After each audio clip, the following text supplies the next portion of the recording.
first video I ever posted to YouTube covered my own experience with the theft of my books and their subsequent resale to Patreon and YouTube. I had intended to do a video sometime in the distant future, maybe reporting on what I took out of the experience, how people can avoid going through the same thing, and maybe addressing more stories from other content creators. Instead, I find myself posting a part 2 less than 3 months from that original video. It was during my only holiday that I've had this year that I discovered that in fact my troubles were not over. This was a new string of thefts, and this time, instead of one naive individual, it was a complete overseas company. Let's go, people, we're starting round 2. A fellow author from Inkit reached out to me with the incredibly depressing news that it had begun again. Findnovel.net was posting stolen books on a new URL, swnovel.org, and they were reusing the same files that were stolen back in May of 2024. This time, my books had come up, specifically Magic by the Sea and Dragonbound.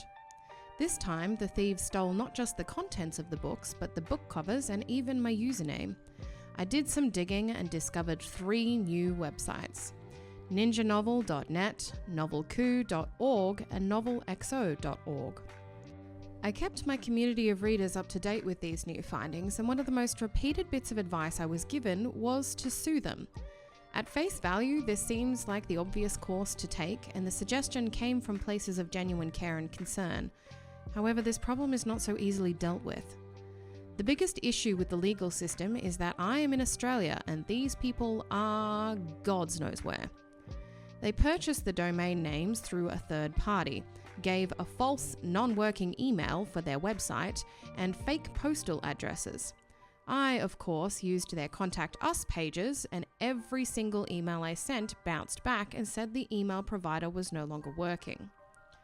There is no way to contact them, no address to send any legal documents to. What name would I even put on the forms? Aside from the obvious problem of costing a lot of money, lawyers can also be quite powerless in these horrible grey areas of online content. Yes, there is a clear violation of copyright, but if I can't even tell them who exactly has stolen my work and how to contact them, well, then you begin to see my dilemma. It quite literally feels like banging my head against the wall, but unlike a Dark Souls boss, I'm not even going to get any loot for the troubles of my mangled forehead afterwards. I don't intend to stop writing though. I love writing books and I love hearing people's thoughts on my stories. I'm also a petty bitch, and I will continue leaving comments on every freaking website and post I find from these people who keep stealing my work. It's the same with content theft on YouTube videos. Even if you strike one of these copying channels down, it's like whack-a-mole. They just make a new username or buy a new domain name and start again. In my case, they didn't even try to pretend that these 2 sites aren't just complete carbon copies of each other. The only difference I could find was the name. Everything is the same, right down to the terms of use that they don't actually uphold. I reached out to Inkit again in hopes that they would be a little more responsive this time, and thankfully I was sent some instructions that could help. A little more on that later. The depressing reality is, I will probably never get my stories back. These 2 books are likely to circulate over and over with me forever chasing these people. The thought that they might even have more of my manuscripts makes me incredibly uneasy. They don't care about the authors they steal from, nor about the consequences of their actions. They don't care that by uploading someone else's manuscript, they destroy that author's chance to publish on Kindle. There is also a really kind of sad and resignated disappointment in the responses I got from fellow writers. So many people seemed disillusioned and angry with the whole system. So many of the comments I read expressed their thoughts that theft just happens and it doesn't matter where you post. If you're an author, eventually your work is going to be stolen. That is just incredibly depressing that that's the outlook that so many of these people have. Even on YouTube, the attitude towards stolen content is kind of wild.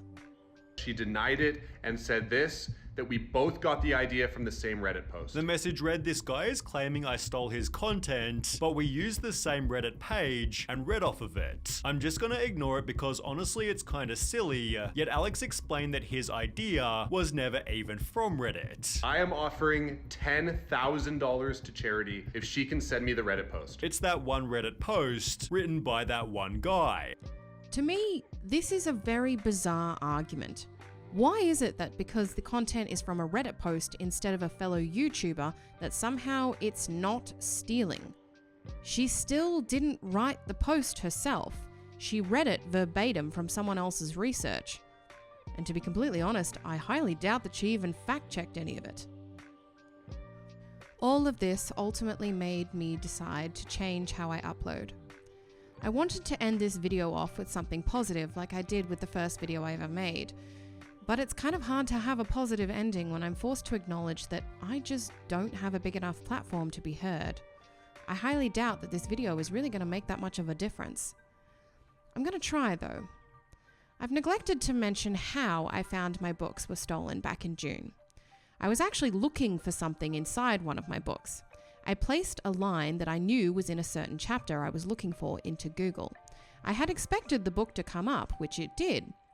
What I was not expecting was for the first result to be a YouTube video. Stunned, I clicked on it.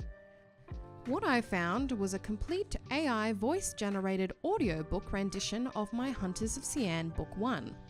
Book 2 was also on this person's profile. The rest of this tale can be heard in my first ever video, and I don't really want to repeat myself too much, but needless to say, I was horrified. Sometimes it's easy as typing in my username and the name of my book, and bam, I can find accounts that look like me but are certainly not me. This was how I found the new 3 websites. Sometimes the thieves actually grow a brain cell and they change the blurb, as was the case when one of my fanfiction books was stolen in early August. However, by choosing a unique line from the book manuscript and searching for that line, I was able to check and find out that yes, this book was in fact mine. They had just slapped another ridiculous AI-generated book cover on it and claimed it as theirs. Just a small FYI, this book is a gay alpha beta omega story featuring Deathstroke the Terminator and Nightwing from the DC comics. And this is the cover they went with. Seriously, what is my life right now? Anyway, the team at Inkit was able to provide me a small information pack on DMCA claims, as well as a template and an extremely useful website that can identify the owners of a URL. This website is called whoisit.com. Simply enter the website name in question in the search bar and it will bring up all the information about their domain and the raw data behind the website. This is actually how I eventually began to send copyright claims to these newest of assholes.